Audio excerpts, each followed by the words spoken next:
जय हिंद। देखेंगे बेटा आज की क्लास एकदम स्मार्ट क्लास है, ध्यान से समझेंगे बाबू। देखिए स्टूडेंट लोग कहते हैं कि सर इलेक्ट्रॉनिक विन्यास समझ में नहीं आ रहा है। एकदम मैं ऐसी एक स्मार्ट ट्रिक लेके आया हूँ, ऐसी सुपर ट्रिक है जिसके माध्यम से आप इलेक्ट्रॉनिक विन्यास बड़े आराम से फाइंड कर सकते हैं। कैसे? किसी भी तत्व का इलेक्ट्रॉनिक विन्यास आप आराम से ज्ञात कर सकते हैं। इस वीडियो को बेटा लास्ट तक जरूर देखें, जिससे कि आप इस ट्रिक को ध्यान पूर्वक समझ जाएं और अच्छे से सीख जाएं। और एक बार में ही ऐसा समझा के जाऊंगा बेटा, आप लास्ट तक जीते जी नहीं इसे भूल पाएंगे, ये मेरा वादा है। यहाँ पर समझ गए? तो ध्यान से समझते हुए रहना बेटा, सिर्फ एक बार में आपका क्लियर करूंगा कॉन्सेप्ट और एकदम आसान ट्रिक के माध्यम से सिखाऊंगा। किसी भी तत्व का इलेक्ट्रॉनिक विन्यास बड़े आराम से आप ज्ञात कर सकते हैं। ठीक है, तो इस वीडियो को लास्ट तक देखेंगे जरूर, और वीडियो को बेटा शेयर भी कर देंगे, लाइक भी कर देंगे, चैनल को सब्सक्राइब भी कर लेंगे, और बेटा थोड़ा सा सपोर्ट भी करते रहेंगे सभी बच्चे। तो देखेंगे बेटा आज की क्लास हमारी इलेक्ट्रॉनिक विन्यास पर है। एकदम स्मार्ट ट्रिक के माध्यम से हम इलेक्ट्रॉनिक विन्यास आपको बनाना सिखाएंगे, आराम से किसी भी तत्व का आप इलेक्ट्रॉनिक विन्यास बना सकते हैं। It is no problem. ठीक है बेटा, तो चलिए मैं वैसे ही क्लास लेके आते रहूंगा और आता हूं बेटा आपके सभी के लिए, जिससे कि आपको पढ़ाई एकदम आसान लगे, पढ़ाई में कोई समस्या ना हो, और मैं आज आपको इलेक्ट्रॉनिक विन्यास सिखा के रहूंगा। चलिए तो बेटा देखते हैं। सबसे पहले हम एक चीज समझते हैं यहाँ पर आज की क्लास में। देखिए बेटा, इलेक्ट्रॉनिक विन्यास से इलेक्ट्रॉनिक विन्यास बनाने से पहले आप यहाँ पर ये चीज समझिए बेटा, जब हम किसी भी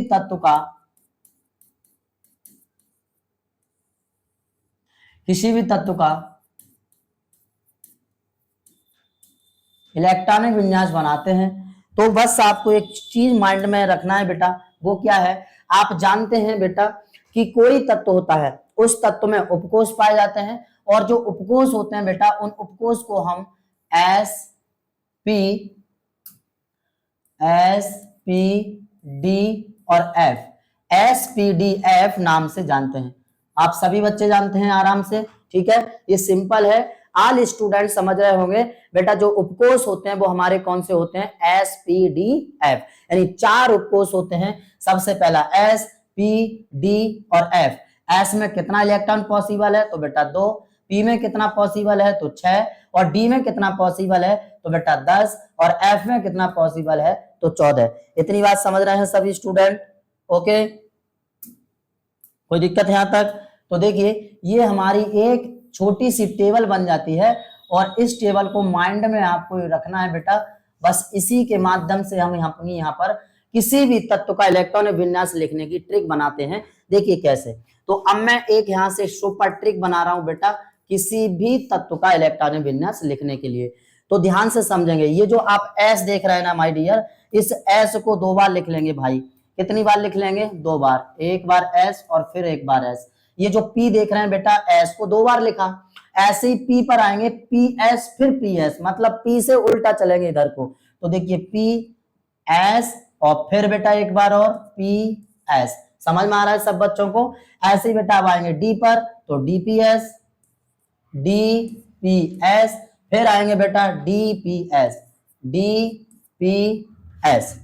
ओके, ध्यान से समझना। अब आएंगे भाई हम F पर, तो FDPS एक बार हो जाएगा, FDPS दूसरी बार फिर लिखेंगे FDPS।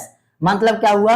आप ध्यान से समझेंगे इधर माय डियर। देखो S को 2 बार लिखा, PS को 2 बार लिखा, DPS 2 बार लिखा, FDPS 2 बार लिखा। इस तरह से इन उपकोष को हम यहाँ पर लिख लेते हैं। अब आप सभी को पता है कि यहाँ पर जो हमारा S है, S पहले नंबर से, तो यहाँ पर 1, फिर बेटा ये दूसरा, तीसरा, चौथा, और ये 5वां, और यहाँ पर ये आ जाएगा 6, ये 7, और ये मेरे भाई 8। क्या समझ रहे हैं इतनी बात सभी बच्चे? ठीक है, तो 8 यहाँ पर S हो गए। अब हम आएंगे P पर, तो P हमारा दूसरा है, तो यहाँ पर नंबरिंग 2 देंगे, 2, फिर बेटा 3, 4, और एक 5, और यहाँ हो जाएगा बेटा 6। ठीक है, और ये 7। ओके, सीक्वेंस से नंबर देना है। जैसे यहाँ पर 1 पर आए, मतलब यहाँ 1 देना है, यहाँ 2 देना है, और यहाँ पर आएंगे तो 3 से, और यहाँ पर आएंगे तो बेटा 4 से। ठीक है, तो पहले हमने S को 1 से नंबरिंग दिया है, S कितना है उतना हमने नंबर दे दिया, P कितना है उतना नंबर दे देंगे। अब देखेंगे मेरे भाई D कितना है, तो D को देंगे हम 3 से, 3, 4, 5, और ये 6। ओके, तो 6 हमने ये दे दिया। अब देंगे हम एफ, एफ देखो हमारा कितना है 4 है, तो 4 पर आ जाएंगे बेटा, तो 4 और ये आ जाएगा हमारा 5। ओके, अब आप सभी को एक और बात पता होनी चाहिए जो कि मैं आपको पहले ही बता चुका हूं, वो क्या है बेटा, वो आप यहाँ पर देखिए, एस में कितना इलेक्ट्रॉन रह सकते हैं, तो 2, 2, एस में 2 रह सकते हैं, तो 2 2 लगा दीजिए। ओके,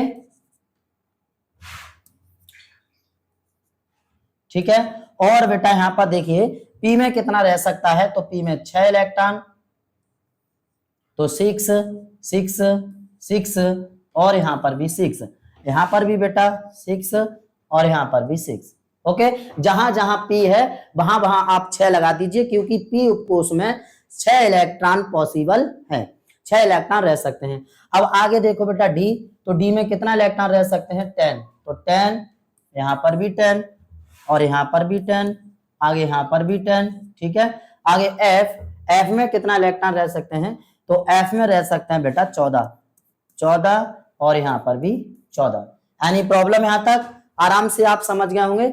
इस रूल के माध्यम से, इस ट्रिक के माध्यम से हम आराम से किसी भी तत्व का इलेक्ट्रॉन विन्यास लिख सकते हैं। ये एकदम स्मार्ट ट्रिक है बेटा, साथ साथ वीडियो को लाइक करते रहेंगे प्लीज। चलिए समझेंगे आगे देखेंगे बेटा इस ट्रिक के माध्यम से। अब हम जैसे कोई एग्जांपल लें, एक बात और सुन लेंगे, इलेक्ट्रॉनिक विन्यास को लिखने के लिए किसी भी तत्व का जब आप इलेक्ट्रॉनिक विन्यास लिख रहे हैं, बना रहे हैं, तो आपको उस तत्व का परमाणु क्रमांक जरूर पता होना चाहिए बेटा, ठीक है। परमाणु क्रमांक पता होना चाहिए। परमाणु क्रमांक मतलब एटॉमिक नंबर। भाई यदि किसी भी तत्व का आप इलेक्ट्रॉनिक विन्यास लिख रहे हैं और यदि आपको एटॉमिक नंबर पता है, तो आप बड़े आराम से इलेक्ट्रॉनिक विन्यास को फाइंड कर सकते हैं, बना सकते हैं, ठीक है। तो कैसे देखिए यहाँ पर, जैसे मैंने एक एग्जाम्पल लिखा, जैसे एग्जाम्पल लिखा बेटा Na, Na का परमाणु क्रमांक कितना होता है मेरे भाई 11, Na का परमाणु क्रमांक कितना होता है 11। अब आपको कुछ नहीं करना है बेटा, पहले आपको यहां से चलना है, देखो सिस्टम से 1s1, 1s2, यहां पर लिखा है 1s2, फिर बेटा 2s2, ओके, फिर 2p6, और फिर बेटा कितना है 3s2। अब मेरी बात ध्यान से सुनना, यहाँ पर 3s2 है, पहले आप इन संख्याओं को जोड़ लीजिए, 2 और 2 कितना बेटा 4, 4 और 6 कितना बेटा 10। अब हमारा 11 में से 10 गया, बचा कितना 1, तो यहाँ पर लगा देंगे माय डियर 1, तो हो जाएगा 3s1। समझ में आ रही है बात, इतनी बात क्लियर। तो इसका इलेक्ट्रॉनिक विन्यास बेटा 1s2, 2s2, 2p6 और 3s1। मतलब इसके एटॉमिक नंबर को काउंट करते हैं बेटा। यहाँ पर जो आप एटॉमिक नंबर देख रहे हैं माय डियर, इस एटॉमिक नंबर को हम यहाँ पर देखते हैं क्या कंप्लीट हुआ है या नहीं हुआ है। तो देखिए 2, इनको जोड़ेंगे, 2 और 2 4, 4 और 6 10, 10 और 1 11, इसका परमाणु क्रमांक है बेटा 11। इस प्रकार हम किसी भी तत्व का इलेक्ट्रॉनिक विन्यास बड़े आराम से लिख सकते हैं। आगे और एग्जांपल हम आपको बता रहे हैं, एक आध और एग्जांपल आपको यहाँ पर समझा रहे हैं। देखिए जैसे मैं आपको एक एग्जांपल और ले लूं बेटा, मैंने यहाँ पर कहा बेटा Ca मतलब कैल्शियम, कैल्शियम का परमाणु क्रमांक कितना होता है, तो कैल्शियम का एटॉमिक नंबर बेटा 20 होता है। जल्दी से लिखिए इसका इलेक्ट्रॉनिक विन्यास, बड़े आराम से आप लिख सकते हैं। यहाँ पर देखिए बेटा, सबसे पहला आ जाएगा 1s2, 2s2 बेटा, फिर कितना है, सीक्वेंस से चलते रहिए ना, यहाँ पर देखो 1s2, 2s2, 2p6, ओके, फिर बेटा कितना है 3s2, फिर कितना है बेटा 3p6, फिर कितना है बेटा 4s2, ओके। अब एक बार आप काउंट कर लो पहले, क्या कंप्लीट हुए हैं या नहीं, यदि नहीं है तो आगे और लिखेंगे, कुछ ज्यादा हो गए हैं तो उसे कम करेंगे। चलिए तो देखिए 2 और 2 4, 4 6 10, 10 और 2 कितना बेटा 12, 12 और यहाँ पर 6 कितना हुआ 18, 18 और 2 कितना हो गया बेटा पूरा 20। इस प्रकार हम इलेक्ट्रॉनिक विन्यास बड़े आराम से लिख सकते हैं। और यदि आप सीख गए हो तो बेटा जल्दी से आपको मैं एग्जाम्पल दे रहा हूँ, इन एग्जाम्पल का आप होमवर्क में जरूर बताएंगे बेटा करके, और कमेंट बॉक्स में आंसर बताएंगे इनका। चलिए मैं आपको दे रहा हूं, जैसे मैंने आपको तथ्य दे दिया बेटा Zn, Zn का एटॉमिक नंबर होता है 30 मेरे भाई, आपको लिख के दिखाना है। और नेक्स्ट और एग्जांपल दे रहा हूं मैं आपको Cu का बेटा 29 होता है, ओके, इसका भी आपको लिख के दिखाना है। ये 2 तत्व आपके पास है, इन दोनों तत्वों का इलेक्ट्रॉनिक विन्यास आपको लिख के दिखाना है। और मैं यकीन के साथ कह सकता हूं बड़े आराम से आप इलेक्ट्रॉनिक विन्यास इन तत्वों का लिख देंगे, क्योंकि ये ट्रिक आपको समझ में आ गई होगी। चलिए तो बेटा वीडियो को लाइक कर देंगे, चैनल को सब्सक्राइब कर देंगे, और बेटा वीडियो को शेयर भी कर देंगे। आज के लिए इतना ही, इस ट्रिक को थोड़ा सा आप रिवाइज कर लेंगे, 100% क्लियर हो जाएगा। जय हिंद।